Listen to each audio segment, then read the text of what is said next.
and welcome along to The Assist, sponsored by Free Super Tips. I'm Warren Ashurst, and alongside me this week are Mark Langdon and James Milton for another Champions League special. We'll preview the matches shortly, but the first three English teams are leading the way, so it's probably a good idea to look at the betting who will progress from the league phase. Aston Villa, of course, leading the table in the new format after 3 games, 9-1 to win the league stage as it is, with Liverpool second at 5-2, Manchester City 11-4 at the moment. In terms of finishing in the top 8, Villa 8-15, Liverpool 7-1 on, and it's 8-1 on Manchester City. Mark, we'll start with you. How do you think it's starting to shape up in terms of the league table?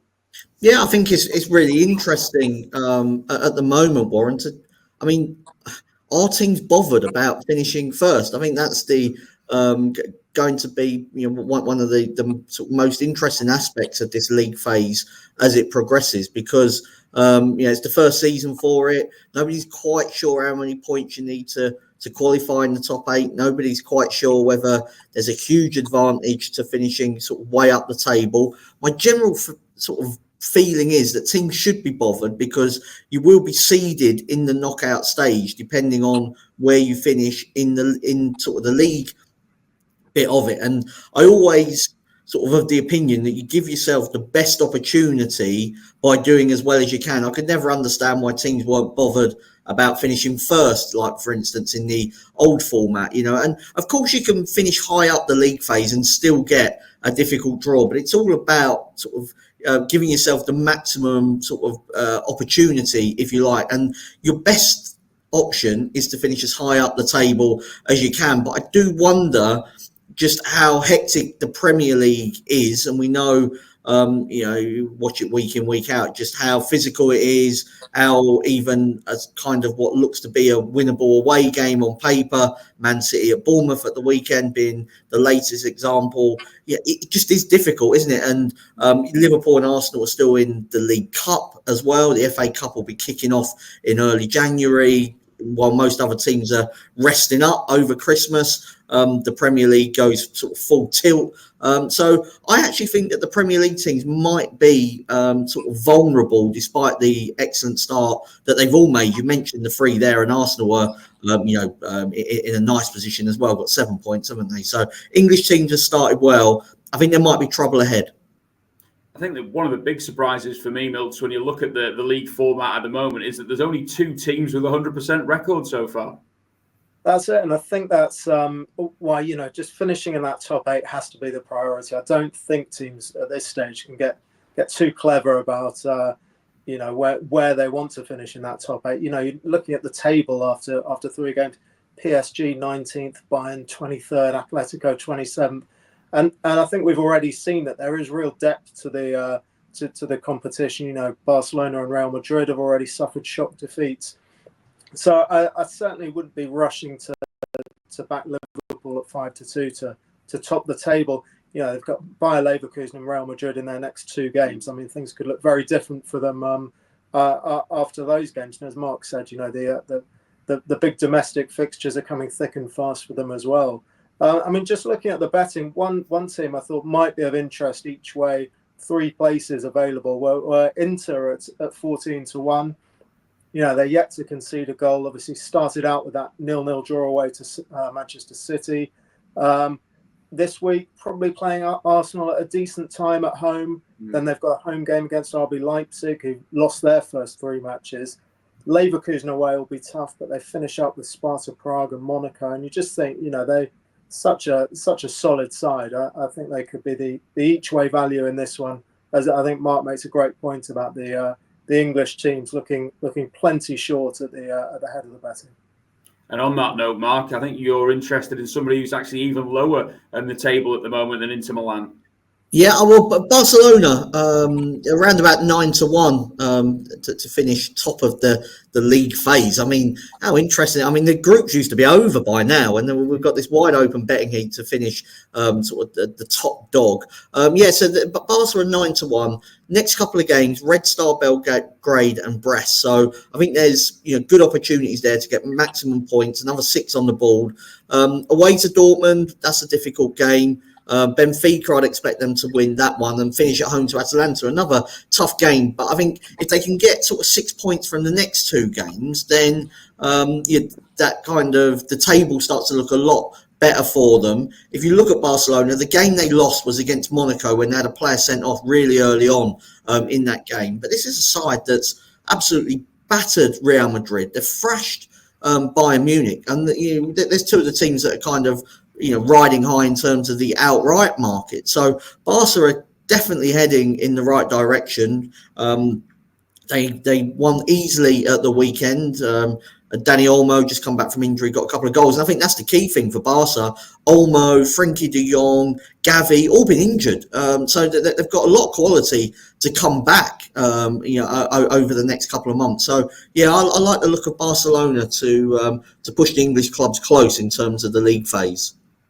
Or, of course, reach game week 4 of this new league phase of the Champions League, and some big games facing the British clubs in action this week. We'll start off with Tuesday's action, and at 8 o'clock, Liverpool take on Bayer Leverkusen at Anfield. It will see Xavi Alonso returning to his former club, and Liverpool 7-10 to pick up the victory in this. The draw 16-5, and it's 100-30 Bayer Leverkusen, who was so impressive, Mark, last season. It's kind of, not unexpected to see there's a little bit of a drop-off from them this time around. Yeah, I think so, Warren. I mean, it would have been very difficult for them to have matched last season's invincible domestic double and reaching a European final. Last season, they scored a lot of late goals. This season, actually, they've dropped quite a few points late on in matches. But since the start of last season, they've only lost 2 games in all competitions, which is a sort of stunning record. And this term, they've drawn away at Bayern. They've actually got Bayern in the German Cup as well. So the draw hasn't been kind to them. But they're a difficult team to put away. Xabi Alonso, an emotional return for him to Anfield. I'm going to go for Leverkusen or draw, double chance. I think Liverpool might just have their eye on a very big game they've got at the weekend against Aston Villa. You've mentioned earlier about the flying start they've made in the Champions League. They're not desperate for the 3 points here. And, I think Leverkusen might just be able to get something from Anfield. But it's always with a heavy heart take on Liverpool at home in Europe because they generally are so good. And Mills, equally, as you say, Liverpool started strongly, but we've mentioned that fixture list already. And as Mark says, Villa to come at the weekend. Might they take their eye off the ball here? I think playing Leverkusen is a real challenge. No matter what the circumstances. But I think the draw is quite a tempting price here. Liverpool's last 5 wins all by a 1-goal margin. Obviously included the weekend victory against Brighton, who dominated the game for large parts at Anfield. And I think Leverkusen are capable of picking up a point here. Liverpool, last home game in Europe, they beat Bologna 2-0, but, gave up plenty of chances. And Leverkusen, as Mark's mentioned, they've kind of been hampered by lots of draws in the Bundesliga. 4 of their last 5 have finished all square. And a couple of their wins as well were sealed by kind of characteristic injury time goals. So, they've been involved in a lot of tight games, and so have Liverpool. So I think the draw, bigger than 3-1 is an appealing bet. Well, up next on the agenda, Sporting against Manchester City, another 8 o'clock kickoff. This is going to be fascinating, Milts, because not only are the blue half of Manchester going to be watching this, the red half of Manchester will also have a keen eye on what goes on regarding Ruben Amorim and his style of play. Absolutely, it's a very kind of strange circumstances. This one, had to be Manchester City who he faced in one of his final games with Sporting. I think it's a bit of a trappy one. I think City probably are short enough given their injury problems. Obviously in the last week they had a couple of away defeats at Tottenham in the League Cup and then at Bournemouth, of course.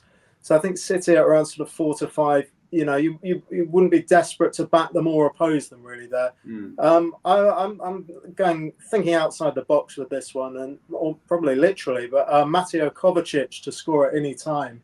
He's got real license to get forward. He's had 17 shots in his last 6 Premier League appearances, scored on the opening weekend against Chelsea, got a brace against Fulham, and around 7-1. I think he's quite an eye-catching price. But it's going to be a fascinating game, as you say.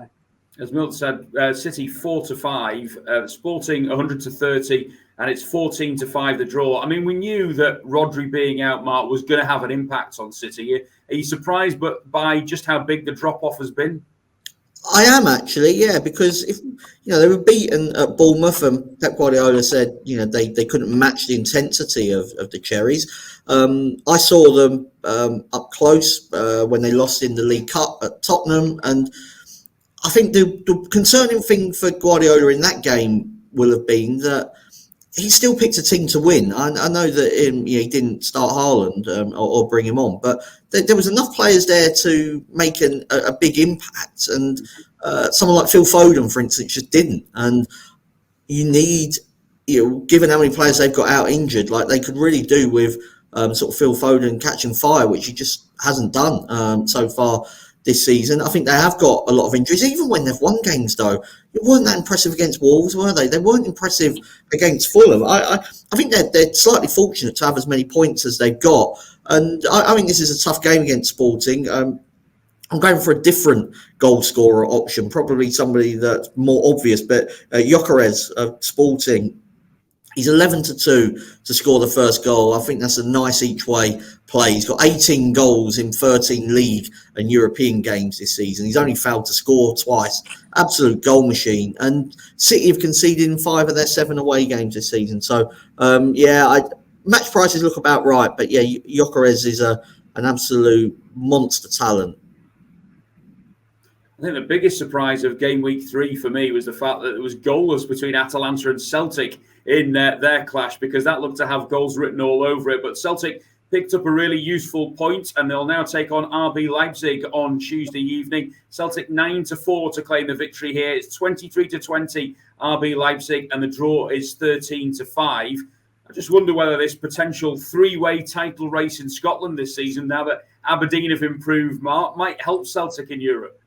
Oh yeah, I don't know about that. I mean, they absolutely tonked Aberdeen at the weekend, just showing them who's boss. And Rangers, I'm not sure they're up to giving Celtic much of a challenge this season. Nah, I think it was a great point away to Atalanta for Celtic, but they actually gave up 2.4 on expected goals. So they had to ride their luck in that game as well. I'm going to go for a Leipzig win. They did lose 2-1 against Dortmund, first league defeat of the season for them, and they've got no points in the Champions League. The pressure's on. It's been a really tough start. Atletico Madrid, Juventus and Liverpool. I know Celtic at Parkhead is a difficult game, but I still think this is sort of a significant step up from what Celtic are used to. So, yeah, Leipzig to win. Mills, do you think Leipzig have got what it takes to pick up a much-needed victory here? I think they probably have. As Mark said, Celtic's 0-0 in Atalanta was a real bonus result for them. I think they conceded 22 shots and obviously lost 7-1 at Dortmund in their previous outing. So I think Leipzig should have enough. I like the look of Benjamin Sesko to score first in this. He's actually scored first in both of Leipzig's defeats against Atletico and Juventus. As well as both of Slovakia's Nations League fixtures in September. So I think he's obviously a real class act up front for them. And Celtic's defence, I think, is going to have a tough time keeping him quiet. Let's move on to Wednesday now, and it's pretty infrequent that we see one of the Premier League teams in an early kickoff at 5:45. But Aston Villa are in Belgium to face Club Brugge, and I can say that the home team are 12-5 to pick up the victory. It's 11-10 Villa and 5-2 the draw.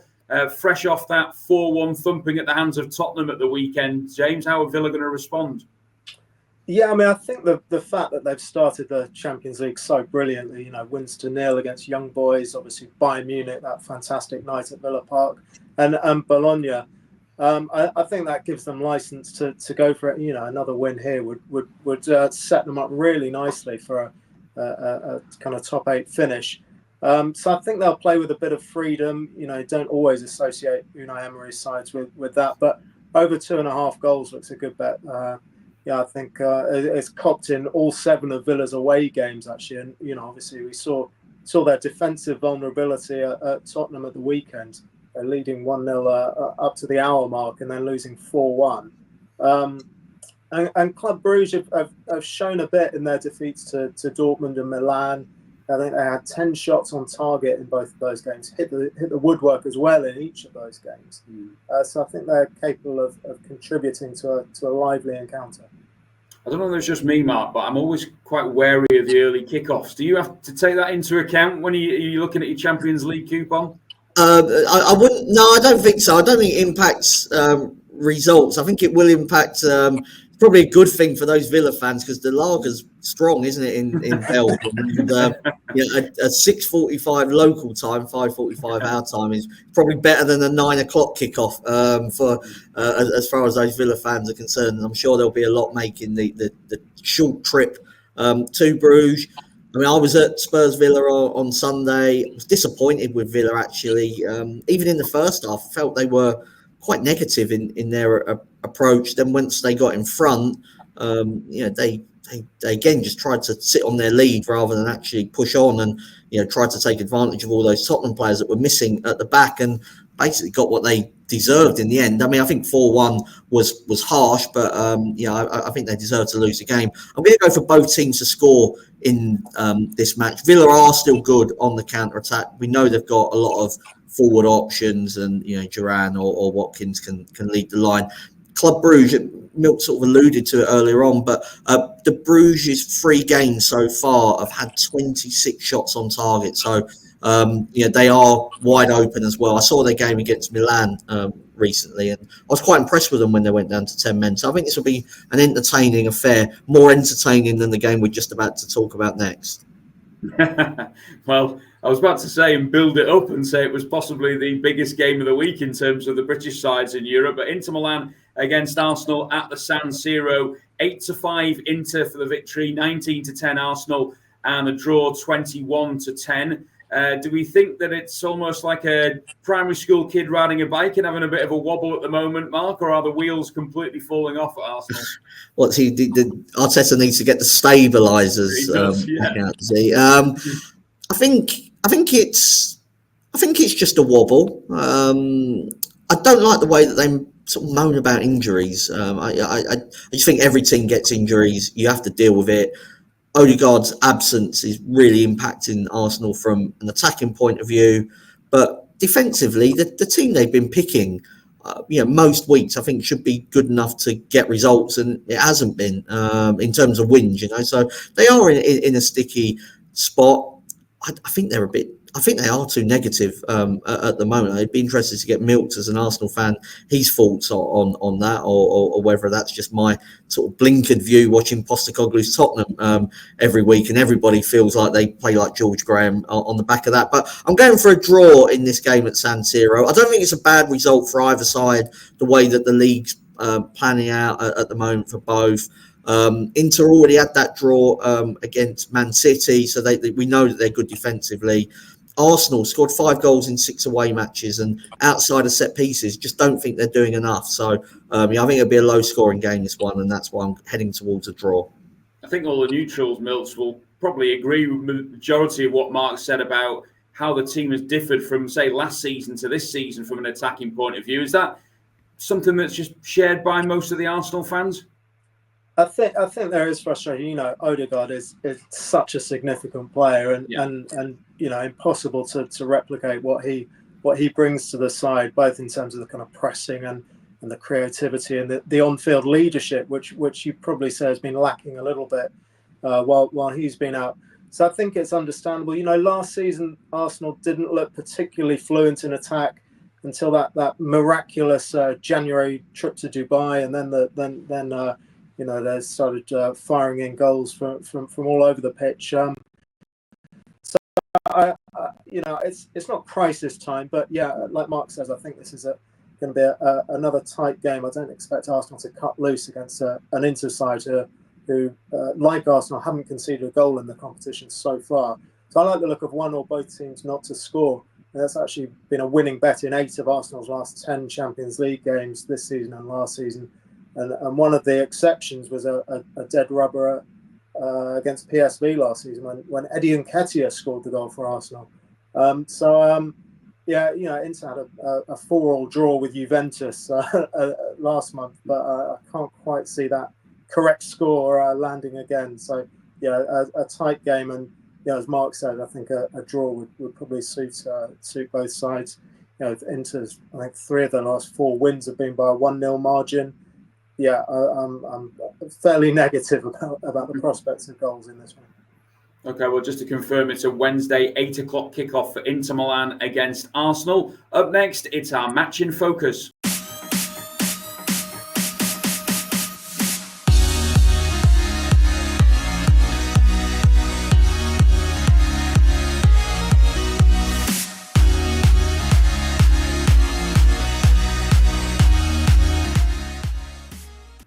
Well, this week's match in focus sees 2 European heavyweights go head-to-head at the Bernabeu. Tuesday at 8 p.m, it's Real Madrid against AC Milan. Carlo Ancelotti, of course, against his former club. In terms of the prices, Real are 4-9, Milan as big as 6-1, and the draw is 15-4. I just wonder how much that hammering at the hands of Barcelona in El Clasico, Mark, might have an impact on Real Madrid in this competition as well.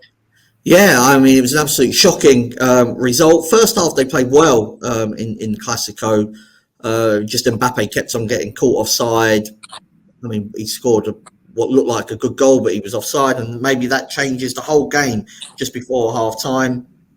Second half, though, Barcelona ran Real Madrid ragged. They haven't sort of had to respond yet, because their game against Valencia was unsurprisingly called off at the weekend due to the horrific flooding in that sort of southern Spain at the moment. So Real Madrid come into this game sort of fresh. I think they come into it probably hurting after what was a humiliating defeat. I'm actually going to the game, so that's why I'm trying to rush us up here, because I've got a flight to catch at Stansted to go and watch this. So really excited to see, as you say, 2 European heavyweights going head to head in the game. I think that Real Madrid are unbalanced at the moment. Trying to fit Mbappe into the team.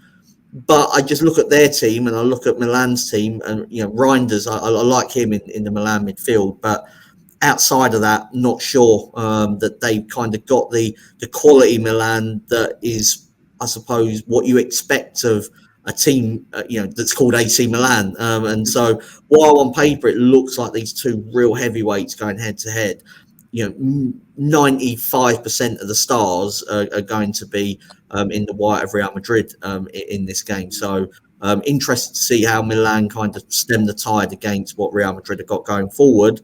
From Real Madrid's point of view, just can they get the balance right? And Carlo Ancelotti, a big game for him because of that humiliating defeat against Barcelona. And of course, he is synonymous with Milan as well himself. So a big night for Carlito. What kind of game do you think Mark can expect to see, Milton, on Tuesday? Yeah, I think it should be a good game, given the way Milan have been defending in the Champions League this season. They're wide open in that opening 3-1 home defeat to Liverpool. I think we mentioned earlier that Club Brugge, despite having a man sent off just before half-time, caused them problems as well last time out.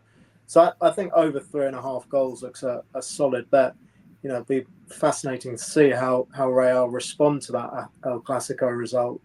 That's so strong defensively last season, particularly in La Liga. Kept 1 clean sheet in their last 9 games now. 5 of those have had over 3.5 goals. Obviously had that magnificent comeback against Borussia Dortmund in the Champions League when they were 2-0 down and won 5-2. So I think it should be an entertaining game. Neutrals obviously cheering on Real after the dignified way in which they handled the Vinicius Junior Ballon d'Or snub. So yeah, we're all behind Real, and over 3.5 goals at odds against looks a good bet to me. Just been looking at the stats, Mark. Real Madrid have had 8 shots on target generally across their Champions League games so far that they've had in this new format. Are you expecting goals? I'm expecting Real Madrid to score most of them. Yeah, I'm going for Real Madrid -1 on the Asian handicap. They've got a very good record against Italian teams. I don't know if that means anything, but they've won 7 of the last 8 at home, and they've scored 3 or more goals in 4 of the last 5. And yeah, I know Milan got back to winning ways at the weekend to ease the pressure on Paulo Fonseca, but before that, beaten 2-0 at home by Napoli. I think that sort of shows where they are in the standing. You know, they were beaten by Leverkusen, have been beaten by Liverpool, and I think this will be a step too far for them. Okay, well, the big game, just to remind you, Tuesday at the Bernabeu, an 8 o'clock kickoff for Real Madrid against AC Milan. Time now for our best bets of the week, and we'll start off with the assist treble. Mark, we'll start off with your selection first. Yeah, Real Madrid. They've won 17 of the last 18 games against Italian teams, and I think that they should have far too much attacking weaponry for AC Milan. Milton, who's your selection?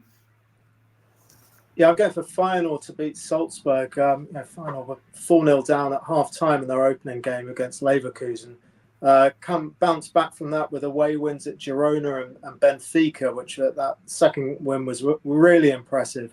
And they placed Salzburg, who, looking at their early fixtures, Sparta Prague, Brest, Dynamo Zagreb, looked like a decent start.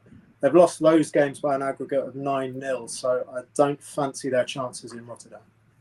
And I'm going to pick Shakhtar Donetsk at even money to beat Young Boys. Lost 1 of the last 6 in all competitions, Shakhtar. They had that narrow 1-0 defeat, of course, at Arsenal last time out. They're going to draw at Bologna early on in this league phase as well. Young Boys have so far lost all 3 games, not scored a goal yet. They were, in fairness, against decent opposition, but in the league even as well, they've drawn 1 and lost 1 of the last 3. So certainly some concerns for Young Boys going into this. And I think Shakhtar's experience in this competition could prove key. So just to remind you, the assist treble, Real Madrid, Feyenoord and Shakhtar Donetsk. And we'll wrap up this week's Champions League special with the naps. Mark, what's your nap first? PSV, shade of odds on at home to Girona. Girona lost a lot of their best players in the summer. Not as good as the team that actually qualified for the Champions League. They lost at home to Feyenoord, and that's a good kind of, I suppose, line really in terms of form guide, because PSV have shown that they're superior to Feyenoord, and I don't want to take that too literally, but I think it gives us a good toe into kind of what this game is going to be like. I actually watched PSV against Sporting earlier on in the Champions League campaign, finished in a draw, but PSV were miles the better team. XG backed that up as well, 2.6 to 1.3. So I think if they play like that, they should land the odds against Girona. And Milts, what's your nap for this week? Yeah, I'm going under 3.5 goals in Stuttgart against Atalanta. Both teams in great form. I think a low-scoring draw would be a pretty decent result for both, actually. I mean, Atalanta have already had 0-0 draws with Arsenal and Celtic. They beat Shakhtar 3-0 in between those stalemates. And Stuttgart drew 0-0 at Leverkusen last time out. Only had 4 shots in the whole game there, but had to dig in for a point. So I don't think this is going to be the goal fest that maybe the prices suggest. And around kind of 4 to 6, 8 to 11, under 3.5 goals looks a decent price. Yeah, Stuttgart against Atalanta looks one of the standout games of game week 4 in the Champions League. And that just about wraps up this latest edition of The Assist. Thanks to both Mark and James for their efforts. Don't forget, of course, to like, subscribe and comment. And if you like your golf, well, make sure you watch The Sweet Spot, of course, with Steve Palmer every Tuesday. We'll be back with The Assist on Thursday, looking ahead to the Premier League and EFL action. But until then, enjoy your European football over the course of the week. And please remember to gamble responsibly.